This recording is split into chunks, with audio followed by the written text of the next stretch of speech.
Welcome to Demystify Magic with Molly and Madison. I'm Molly, a former skeptic turned full-time energy healer and teacher. And I'm Madison, a born and raised witch running my family's crystal shop. And we're here to explore all things woo through the lens of both science and spirituality so that you can find the moments of magic in your everyday life and create an intentional spiritual practice. So if that's what you're into, find a cozy spot, take a deep breath, and let's demystify some magic. Hello. Welcome back to the pod. How are you, Molly? Howdy doody, Madison. How we doing today? I am great, especially because you're making fun of me. For folks tuning in at home, we've recorded this intro about 7 times. And every time I've said howdy doody.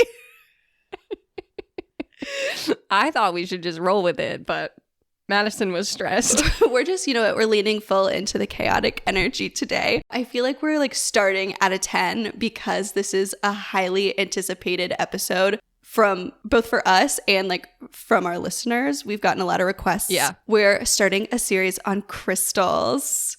Crystals. I'm very excited because I feel like this is where I'm going to learn a lot from you, because I will fully admit, famously, my family has a crystal shop. I know a lot about crystals. My working with crystals ideology is very much, that's a pretty rock, I'm going to take it home. I have little to no actual structure in my practice with crystals, so I'm very excited to hear from you, because you, I feel like, are on the equal opposite side of the spectrum, where you have a lot of structure in your practice and how you use crystals. That's what they tell me. I mean, I have been teaching people how to use crystals for many, many moons now, many years now. So I have learned a thing or two about the best way to take that overwhelm out, because I feel like this was my experience, and I know hearing from a lot of you that it's your experience too, is that there's so much information out there about crystals, how to use them, which one to use, when to use it, how to take care of it, blah, blah, blah, blah, blah. It can be so overwhelming to know where to start. And I think my forte is in simplifying and helping you really know the bare bones of the practice so that you can get started and learn through your own intuition, which is really the key, I think, is, there's a million different crystal books out there, but I always stress to my students, to my clients, that the more you can learn from your own experience, the more you're actually going to embody and remember all of these things. That's what takes the overwhelm out of it. So I'm excited to kick it off. And just as a little bit of a side, as a plug, if you are a visual learner or you want to go a little bit deeper into this, I do have a on-demand crystal crash course that covers everything you need to know. It's got meditations in there to connect with your crystals. It's got visuals of grids and how to use them for protection and all of these different things. So if you want to check that out, I'll leave the link in the show notes. And if you use the code MAGIC, you're going to get a pretty sweet discount that I'm not offering anywhere else. So yes, highly recommend if you're looking for a deeper dive. In this 3-part series, we are going to be covering each of the basics, giving a mini deep dive into kind of some frequently asked questions, but the Crystal Crash Course is the next step. Go all in. So listen to the podcast first and then go get your discount on the Crystal Crash Course. Blah, blah, blah, alliteration. Yeah. But first, Molly, what was your magic moment this week? Okay, I've been dying to share this story. I had a manifestation come true, and it was the best. Okay, so something you should know about me is I am on the side of TikTok that is obsessed with food choppers. Have you seen these videos where it's the little container and they put the onion on and they smash the top down and it just and they smack chops, into the bowl? I've been seeing those nonstop. And so on Tuesday last week, I put one into my Amazon cart and I was like, I really want one, but I don't know, maybe I should just wait until Christmas, put it on my Christmas list. My mom likes to buy me kitchen stuff, And then Wednesday, didn't tell anyone about this. That's a very important factor. I did not mention this to anyone. It was just an impulse. I scroll Amazon for fun. I don't know if anyone else does. That is so you. I didn't know that. We've never discussed that, but it makes total sense. Anyways, continue. That's why I'm always sending you weird things. Amazon and Facebook Marketplace. Always. You're friends with me, you will get screenshots. Anyways. So that was on Tuesday. Didn't tell anyone. Wednesday, I'm driving home from the gym and I know that I need to cook a food because I don't have a ready-made food in the fridge. And I'm driving home from the gym and I'm like, "Ugh, I really want soup, but chopping up all the potatoes, like I wish I just bought that chopper because then I could just put the potatoes on and chop, chop, chop, have my soup ready. And then I don't have to chop them all, like nothing's worse than chopping like 5 potatoes. Mm-hmm. But I was like, whatever. Maybe I won't have soup. Maybe I'll just have like peanut butter and jelly again. And so I get home, I walk into my kitchen, and there is a chopper on the counter. My husband, unbeknownst to me, also wanted a chopper. He is not on TikTok. I don't know how he learned about this. He ordered one. And it arrived Wednesday just as I got home from the gym. And I made my soup and it was amazing. That makes me so happy. Honestly, okay, so when you told me this story, I somehow didn't put it in my brain like what chopper you were talking about. I thought it was like one of the tabletop ones, which I find to be way less exciting, where it's like you put it on top. It's like a circular shape and you put it on top of like a half of an onion. No. And I was like, okay, like kind of cool. But knowing that it's the one, I've seen those on TikTok too, where you just hit it. Yeah. Does it hurt your hand to use? No. Okay, No. that's been my one barrier to entry. And now I'm ordering one quite literally as we speak live on air. It was the best. I teared up. I was like, oh my God. My husband was like, it's just a chopper. I was like, how did you know? And he's like, no, what? Also, I love that we are in relationship with the 2 last human beings on earth who don't use TikTok. Yeah, I know. I'm so happy for you. And I will need a link to the chopper that Justin bought because knowing that you can hit it and it doesn't hurt your hand, Yeah. I've fully been like, I'm not strong enough to use that thing. Yeah, it's got a spiralizer attachment too. I didn't realize that. There's like a bunch of different attachments I have not played with. I'll link it in the show notes. I'm all in. I'm all in. What was your magic moment? My magic moment is also food related. I had a moment the other day where I was able to look back with hindsight and realize powerful manifestation that I was doing before I knew what manifestation was. Okay. So the other day, I felt like shit. Just like very blah. This full moon was very hard on me. It was rough. We were suffering through this last full moon. And I was like, I think I was like in the final slump of like, okay, I just got to get through it. And so how else do I treat myself than with a McDonald's McFlurry? Obviously. There's only one clear answer in this moment, and it's a McFlurry. So I'm getting dressed, whatever. I'm about to walk out the door. I like put my bag over my shoulder, and my good friend Megan calls me. Hi, Megan, if you're listening. You'll know how this story ends. And I'm like, hey, can I call you back? Like, I'm about to run out to get a McFlurry. My exact words were, I need a McFlurry like I need air in my lungs. If you were wondering about the level of desperation here. I was. Thank you. She goes, oh, I hope the ice cream machine isn't broken for you. But if there's anyone whose sheer will could like push through the McDonald's ice cream machine being broken, it's you. And I had the realization, this is such a humble brag. I have never gone to McDonald's and had the ice cream machine be broken. It's a blessing, truly. And like a McFlurry has been my cure for I feel like shit since I could drive my own car and go to McDonald's and get a McFlurry when I felt like shit. Like this goes back almost 10 years of pure manifestation of like, I've never even considered it a possibility. Did you get your McFlurry? Obviously. Which one? Okay. I get, Here we go. you can get both toppings. You can get an M&M McFlurry and ask for Oreo in it. This is a hot take, folks. You heard it here first. Big shout out to my ex-girlfriend for that one. Thank you for teaching me that tip. If you're listening. Game changer. Game changer. They did just take it out of the McDonald's app that you could customize it that way, but you used to be able to just like order ahead. One thing about me, I will order ahead if there's an app. I have like every restaurant that has an app, I have their app. Wow. Because if I can order without speaking to someone, that's always what I'm going to choose. Oh, I am the opposite. And really? Yeah, I think this is our generational gap. Probably. Yeah. This is definitely a generational gap. I'm like, it's just so much easier if I just tell them what I want than like selecting no pickles or no tomatoes or whatever. Like, I'm going to screw it up. If I screw it up, I have no one to blame. No, I love a little app. But they did just take that feature off of the McDonald's app, so now I do have to order it in person if I want it that way. But if I have to choose one, I am going M&M. Yeah, good call. Good call. Thank you. Thank you. All right, now that we've dissected our ice cream preferences. Yeah, let us know. Send us a DM. Are you an Oreo McFlurry or an M&M McFlurry?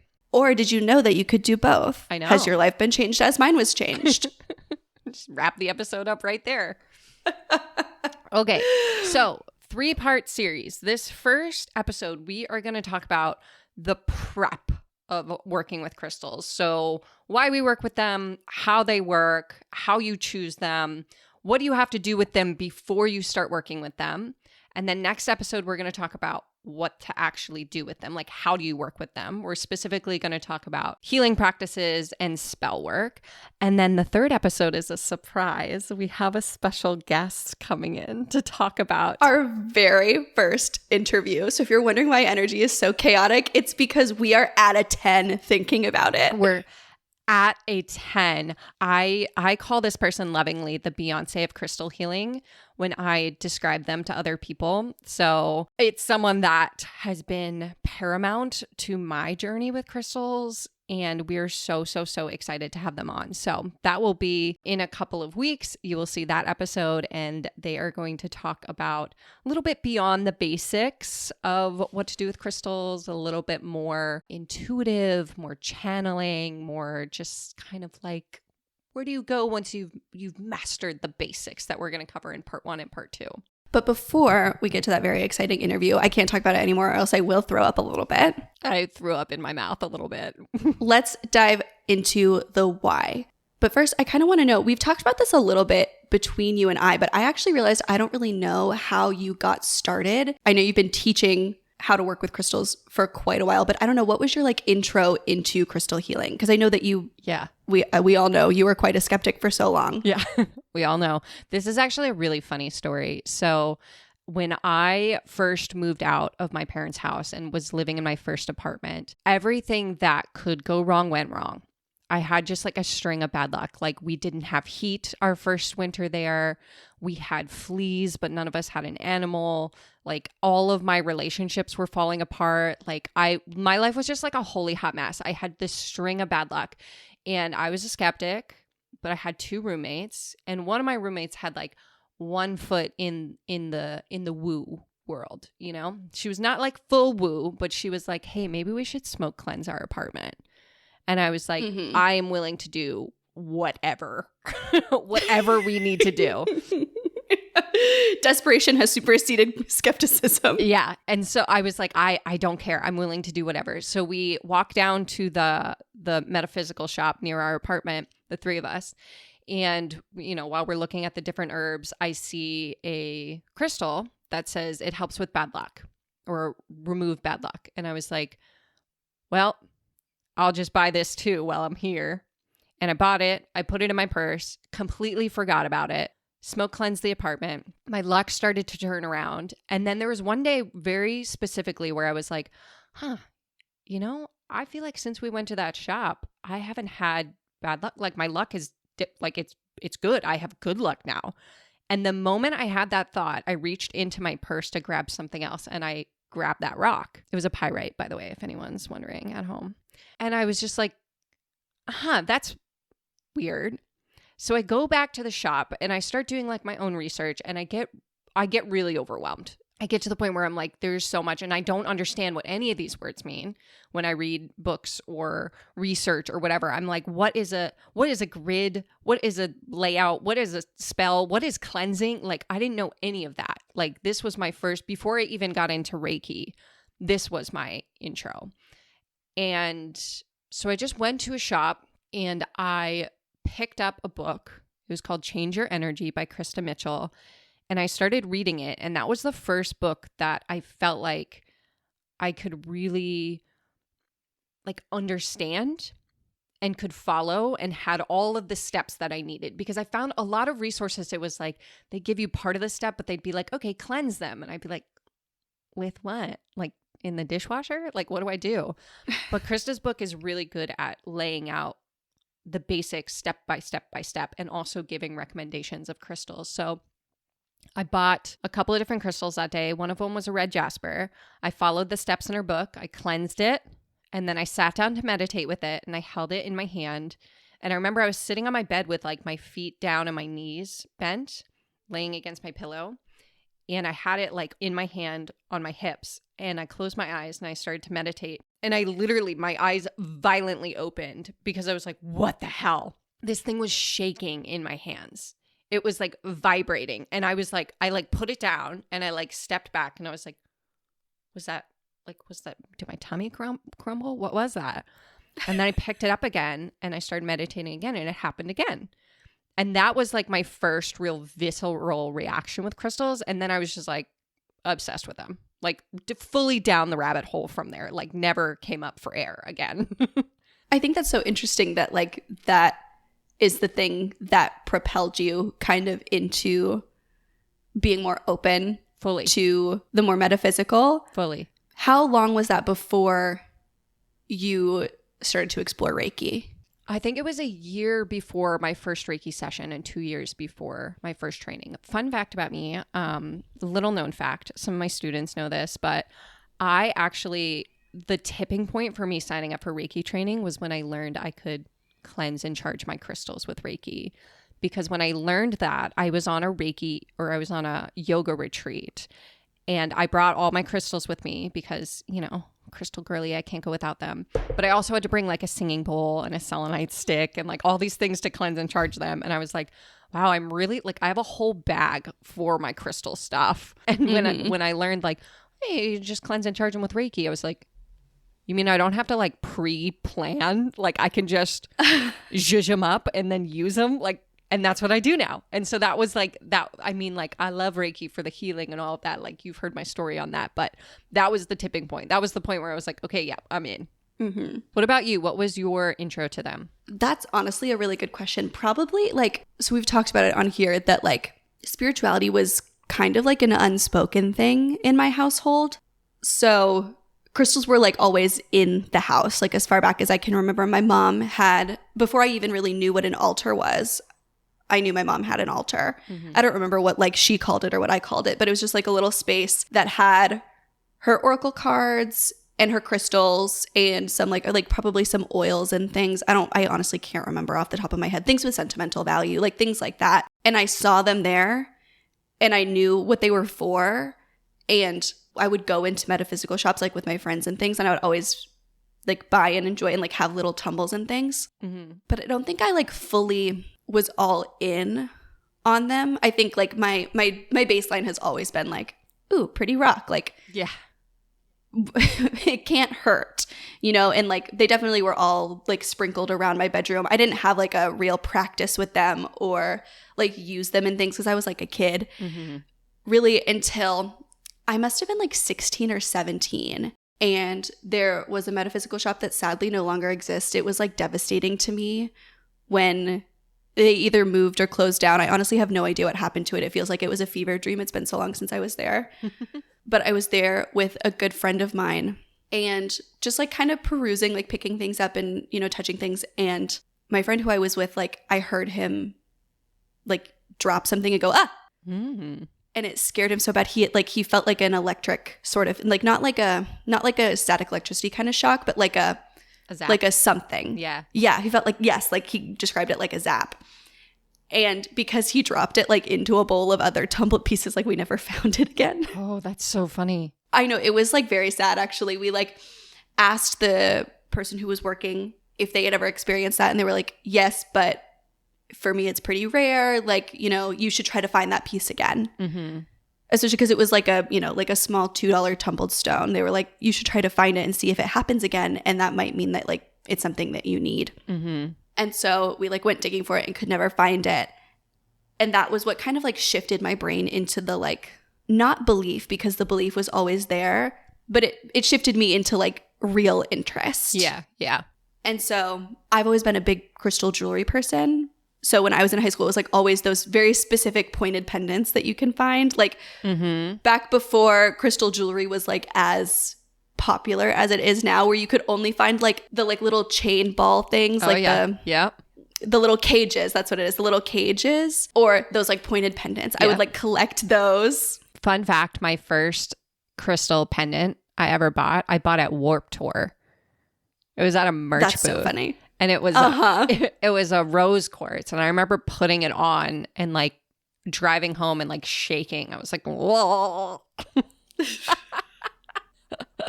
Still have it. I think mine was a green aventurine. And so I've always had like a very baseline interest in them. And like I've said, pretty rock. I like to wear pretty rock. Mm-hmm. I have a baseline belief in all things. But I wouldn't say that I really got interested in having like a practice that incorporated crystals probably like until I met you. Hey. Which is so strange when I think about it, because I really have just been like a collector until then. A collector of these things of like, I know that these can be used better and more than I'm using them, but for now I'll just look at them. Yeah. Yeah.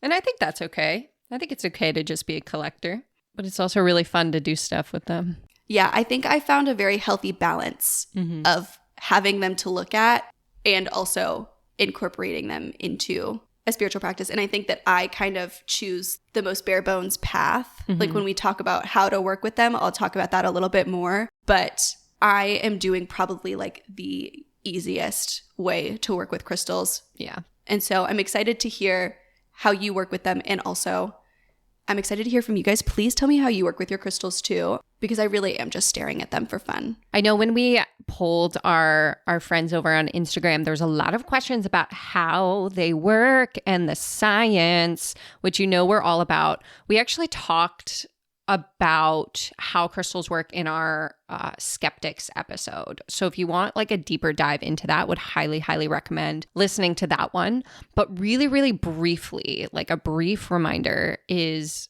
essentially that everything in our universe, you, me, the space between us, this microphone, are all made up of these tiny little particles that are all vibrating at different frequencies, different speeds. And so all of these different vibrations are playing off of each other and are affected by their environment and the other vibrations around them. So if you think about if you've ever walked into a room where someone just had an argument and you can feel it, you feel yourself kind of get heavy, that's those frequencies playing off each other. That's those vibrations changing. And so when we talk about using crystals specifically for healing, and I want to put a disclaimer that I only recommend crystals as a complement to modern medicine and mental health treatment plan, never a substitute. But when we're using them for healing, it's basically like those vibrations, those frequencies impact your physical and emotional health. So think about if your cells are vibrating slower, all of the functions of your cells are slower. So your digestion, your brain gets kind of foggy, your head gets kind of heavy, right? Your body might feel a little sluggish. Maybe you have more inflammation. Things aren't moving as well. Or when the vibrations are moving faster, when your cells are vibrating faster, then all of those functions can speed up, right? They can work more effectively. So essentially crystals, because they are also made of these particles, made of these vibrations, they have their own frequency to them. So when we bring a crystal into our environment, into our space, whether that's on your body, near your body, or just on your desk or in your purse or whatever, your frequency starts to change with that crystal's frequency. So you start to kind of match that. So all of a sudden you start to lift. Maybe you notice sensation in a different part of your body sort of release, right? There's different energy centers in the body. We talked about that in the How Reiki Works episode. But that's the essence. If you want a deeper dive, I would definitely check out those two episodes, the Skeptic episode and the How Reiki Works. I actually have a question that I thought of while you were giving that explanation again. Hit me. So this is something that I could see maybe coming up for someone as they listen to this, is if a crystal is always vibrating at a certain frequency and we're always rising to meet that, why would the same crystal have different effects on two different people? Well, for the same reason that like food has a different effect on different people, right? Like your cells are unique to you. Your body is unique to you. Your brain is unique to you. So like all of those things in your body and all the thoughts happening in your mind are all like creating their own unique frequencies. So it's never like frequency A turns to frequency B. It's like frequency C turns to frequency B or frequency Z turns to frequency B. You know what I mean? So it's just kind of like because we are unique, the results will be unique. Does that make sense? Yeah, totally. And that's why everyone's crystal collection is going to look different. You know, like something that I pick up for, you know, stability and peace and grounding might be something that you pick up for energy and excitement and passion. You know, it's really just kind of learning. And that's why if you go into any crystal shop and you see a lot of times they'll have little slips of paper or little signage that says what each stone can be used for. The biggest thing that I tell people in our shop is that's more like a guide and not a rule book. Yeah. You know, so if you pick up a piece of celestite that is really, really well known for being a super peaceful, serene stone, and you're not experiencing that, there's nothing wrong with you and there's nothing wrong with the piece. Yeah. You just might be having a different experience. Yeah. I always compare it to music, right? So one song, like say we listen to, I don't know, the YMCA, right, by the Village People. For you, you might be like, oh, I hate that song, and it really just like aggravates you. Someone else might just be, that might be their focus song, the song they put on in the background when they're doing busy work. Me, it makes me want to dance. And so everyone has a different reaction to the same song. It's not that the song is different. It's not that one reaction is bad or good or whatever. It's just there's a common theme among people who listen to the YMCA. It's like you are more likely to do a funny hand formation with your arms during that song than other songs. And it's kind of the same thing with crystals. Like you are more likely to feel calm and peaceful with celestite. But if you don't feel that way, nothing's wrong with you. I love talking about crystals with you because it is where all of your best analogies come out. It's really, yeah. These are your seasoned analogies. They are. They're tried and tested.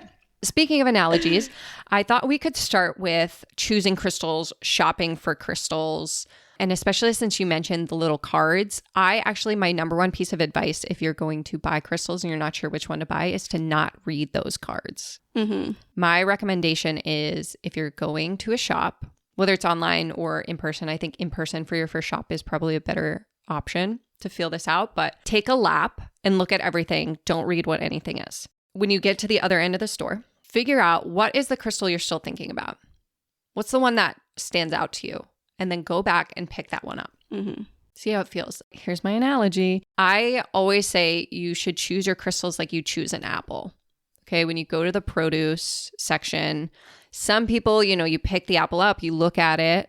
How does it look? How's the color? Some people, they just feel it. Other people, they just lock in on one and they're like, that's my apple. It's the same thing with crystals, but often we overthink it because we're like, I don't want to pick the wrong one. You can't really pick the wrong crystal.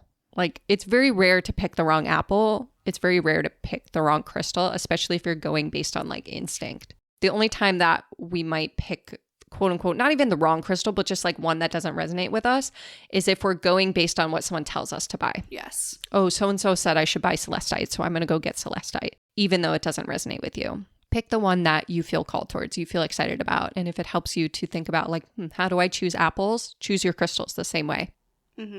This is like one of the few times that I'm going to say to not ask the person in the shop for help right away, because I've had to do that quite a few times. People will come into the shop and give me a very specific situation and say, what rock do I need? Yeah. And I'll give wide berth, right? If somebody's like, I really feel like I need a protective grounding crystal, I'll oftentimes say, okay, go around and pick up all of the dark colored stones and see which one calls to you there. But if you're going in and you want to purely on instinct find your first crystal, find something that works for you, find something that you really have been called to with your intuition, I would put off asking for help until the absolute last minute. Yeah. And then what I recommend is to just hang out with that crystal for like a week or a month. This is how I got into them. This is how I built my collection. Is I used to teach a monthly yoga class with Reiki. And every month I would go to the crystal store when I was like building my collection. I would buy whichever crystal called to me. I wouldn't look it up, wouldn't do anything. I would just carry it around with me. I would meditate with it. I would sleep next to it. I would put it in my pocket all day. And then when I went to teach that monthly class, I would sit down and I would write down, what are the themes that are coming up in my own life? What are the things that I'm like hearing from people are talking to me about that I'm experiencing in my life, like I'm working through right now? I would write those down.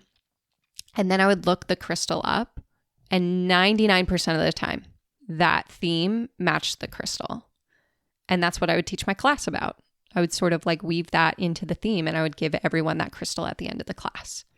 And that's how I built my collection. So one crystal at a time. I love that. I think that it's really easy. Like specifically, I love the one crystal at a time aspect because I think it's really, really easy, as it is with like all quote unquote hobbies or interests, right? To be like, oh, I have to have every single thing that I could possibly need. Like I do this all the time with crafts. If you go into my drawers, you will find I have at least 100 different colors of yarn from, all the times that I've told myself I'm going to get really into crocheting or knitting.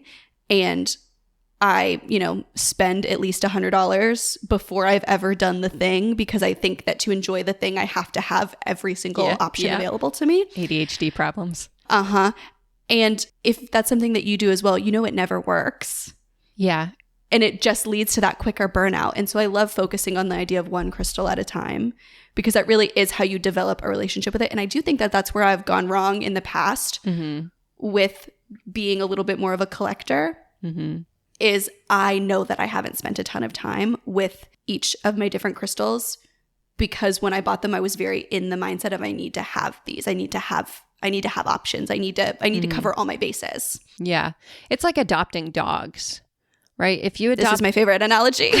If you adopt one dog at a time, you get to know their personalities, their names, you kind of have a relationship built with them. And then by the time you have 12 dogs, it's like, which one's Spot and which one's Spike. But if you adopt 12 dogs all at once, it's like you have no idea which one can sit, which one pooped on the rug, right? Like who's who, which one has the floppy ears, what name is that, right? And so I think adopting crystals is a lot like adopting dogs, right? When we do it one at a time, then you never have to remember what it is. Like I always remember what amethyst does because of that month that I carried around with me. And I started to notice I was less anxious in staff meetings, right? Like I had that personal connection with it. So I don't have to look up in a book what that crystal means. And when I hear people talk about amethyst, I immediately have that connection on a visceral level, on a physical, emotional, and energetic level. And so it's a way of you developing your practice outside of what other people are telling you should feel or you should experience. And if you are someone who, I also did this, I bought way too many crystals at one point in my practice because I thought I should have them all because I teach about crystals. So I need to have 100 crystals. If you are at that point where you have a bunch of crystals, you don't know what they are, you don't know what they do, shop your own collection. The same way.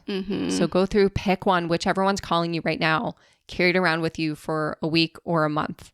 I like a month because then you really get to marinate in the energy and spend some time with it. If you're doing a week, you got to be a little bit more intentional to look for the themes. So do that with your own collection and you can start to develop that relationship. And ultimately, we're going to talk about this next week when we talk about how to work with them. But the deeper your personal connection with the crystal is and the more intuitive you follow your practice, the more your practice is intuitively led rather than led by like what I say or what a book says or what Madison says, the deeper the benefits, the more you will experience physical, emotional, energetic shifts. Because when you are picking crystals based on which one calls to you, that's those particles, those vibrations responding to the vibrations in that crystal. And so it's like your body knows what it needs, even if your brain doesn't. I love that. Now I'm like excited for us to get off so I can go through and lay out all my crystals and shop my collection. Yeah. So once you have your crystal, you've chosen your crystal. Madison, do you want to talk about what is the next step? What do I do with it now that I've picked my celestite or whatever? Yeah. So I think that this is something we get a lot of questions about cleansing, charging, and programming. I think some of this is going to come in the beginning before you spend your week or your month with that crystal, and some of it is going to come after. So I'm going to kind of create a little bit of like a timeline based on how I would do it. Okay. So I've gone to the crystal shop or I've opened up my collection and I've picked my piece. I'm going to spend a month with it. If your crystal is coming from a shop, it's probably been touched by a lot of different people. Mm-hmm. You don't know the energy that has like come into contact with it. You kind of like, it's just cleansing, we talked about in our last episode, is kind of creating a clean slate. Yeah, coming back to baseline. Yes, coming back to ground zero, getting back to a neutral place. I'm going to be honest, if you really like the shop that you're buying your crystals from, if I forgot to cleanse and I got it from a shop that I really love the energy of and I love and trust and appreciate, I wouldn't be stressed about it because I at least know. I'm never stressed about it. Yeah, I mean, first of all, never be stressed about any of it. Yeah. But especially like baseline, ground zero, just don't be stressed. It's all fine. But I especially wouldn't be stressed about it if the crystals were coming from a place that you really like, because that energy is going to be much larger than the energy of any individual person that picks it up. If you feel like you're super sensitive to that energy, then totally give it a cleanse. Even if, like, it's just, for me, it's a nice routine to get into. But as for all things, don't be stressed if you forget any piece of the puzzle, because I at least know in our shop, we are cleansing that space. Yeah. The energy is cleansed all the time. And also, I have a lot of people who reach out to me. They're worried that they used a crystal without cleansing it. Nothing bad is going to happen to you. Yeah. The way that I talk about cleansing and charging is not like, oh, you have to do this, otherwise the energy is going to be yucky. I talk about it more as when I cleanse and charge a crystal, it allows me to develop a deeper connection to it. Mm-hmm. The energy feels stronger because it's more pure. So think of it less about removing anything yucky and more of like, you bring the dog home from, the shelter and you give it a bath. Now it's going to smell like your house and not the 50 other dogs that it was just around. It's the same thing with crystals. So I find for me, I'm not going to lie to you. Sometimes I forget to cleanse them before I use them. And I'm like, wow, why can't I connect with this crystal? I don't feel anything from it. And then I cleanse it and it's like, oh, there it is. Mm-hmm. There we go. That's the ticket. Sometimes I think it is really about a few extra seconds of intentional time with a piece. And honestly, for me, when I make such a practice out of cleansing my stuff and my space, because it's also cleansing myself. Like really, when I'm cleansing an object, it's usually me that needs cleansing. Mm-hmm. Yeah, and we won't bore you with all the different ways you can cleanse them. You can listen to our last episode and use just about any of those. I would caution you not to use water on crystals until you're really, really familiar with them, because some crystals can break down or rust even after exposure to water. So I just generally don't recommend it. And if you want, again, like a visual of how to cleanse with pretty much every option out there, you can check out the Crystal Crash Course. So after you've cleansed your piece, and you've developed that relationship with it over however much time, whether it's a week, a month, a year, whatever you feel like you need to get to know that crystal and develop a relationship with it, that is when I would start to charge it. Mm-hmm. You can charge things a lot of different ways. Often people will use selenite in the same way that they use selenite to cleanse. That's why if you go to a crystal shop, you'll see tons and tons and tons of selenite bowls and selenite plates. Mm-hmm. It's because it's a super, super popular method for cleansing and charging a crystal. It's kind of like a one-stop shop. Yeah, all of the methods that I like to use, I cleanse and charge. Basically, the only difference is like in the intention behind it. So you can do one step for both, which is what I tend to do. That's why I like Reiki or selenite or brown rice as another good option that will cleanse and charge. Mm-hmm. And just really quick to like give a definition of charging, I like to see it as, okay, cleansing gets you to ground zero. Mm-hmm. Charging is like a power up. It's like in a video game when you drink the little potion. Yeah, I like that. It gives you like a special ability or whatever. It's like, okay, you're cleansed, you're at ground zero, you're in a neutral place, and now we are filling you with energy so I can ask something of you. It's like you can't fill from an empty cup. Yeah. I think of it as turning the volume up. Oh, I love that too. Yeah, because it's like a lot of times cleansing and charging is a little bit of a hot button in the crystal community. Some people say it's necessary. Some people say like, crystals have been around for millions of years. We don't need to do anything to them for them to work. And like, I also agree with that. Yeah. But I think it's like, if you were cleansing and charging a stereo, it's like, this is where I show my age. If you were cleansing and charging a boom box, right? You would take the CD out and like wipe the scuffs off of it, the dust off of it, and then you would turn the volume up to charge it. And I think it's the same thing with crystals. It's like we're helping them come back to their baseline by removing any of that transference, which we talked about in the last episode, and then turning the volume up so that you can, again, I think it's all about cleansing, charging, programming. It's all about developing that connection. It's all about connecting your energy with the crystal's energy. That's what we're trying to do here. So whichever method really like helps you make that connection is the best one for you. Yeah, I think that an important like mental shift to make is it's not that you're making it so this crystal will work.